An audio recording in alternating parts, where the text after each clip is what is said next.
இன்ஸ்டன்ட்டா high protein dosa வந்து பண்ண போறோம். வெயிட் லாஸ்க்கு ரொம்பவே ஹெல்ப்ஃபுல்லா இருக்கும். அதுக்கு வந்து மசூர் தால் தான் எடுத்திருக்கேன். அத வந்து நல்லா வாஷ் பண்ணிட்டு இந்த மாதிரி தண்ணிய ஃபில்டர் பண்ணி எடுத்துக்கலாம். இத அப்படியே வந்து பாத்தீங்கன்னா, ஒரு மிக்ஸி ஜார்ல வந்து சேர்த்துக்கலாம். அப்படியே வந்து சேர்த்துக்கலாங்க. ஊரெல்லாம் வைக்கல. வாஷ் பண்ணிட்டு தான் சேர்க்கிறோம்.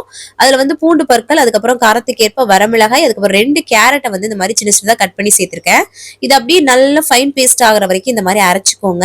இது கூடவே தேவையான அளவு உப்பு வந்து சேர்த்துட்டு, அந்த மிக்ஸி ஜார் அப்படியே அலசி அந்த தண்ணியும் சேர்த்து தோசை மாவு பதத்துக்கு வந்து நம்ம வந்து மிக்ஸ் பண்ணி எடுத்துக்கலாம்.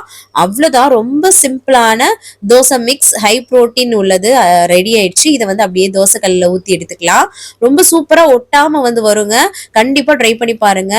குழந்தைங்களுக்கும் வந்து ரொம்பவே பிடிக்கும், விரும்பி சாப்பிடுவாங்க. வெயிட் லாஸ்க்கு உங்களுக்கு ரொம்பவே ஹெல்ப்ஃபுல்லா இருக்கும். தேங்காய் சட்னி வந்து இதுக்கு ஒரு நல்ல ஒரு காம்பினேஷனா இருக்கும். சூப்பரா இன்னைக்கு வந்து சாப்பிட்டாச்சு. இதே மாதிரி நிறைய வீடியோஸ் வந்து நம்மளோட சேனல்ல வந்து போட்டுட்டு இருக்கோம். அது போக வெயிட் லாஸ் சேலஞ்சும் போயிட்டு இருக்கு. நீங்களும் ஜாயின் பண்ணிக்கோங்க. தேங்க்ஸ் ஃபார் வாட்சிங். பாய்.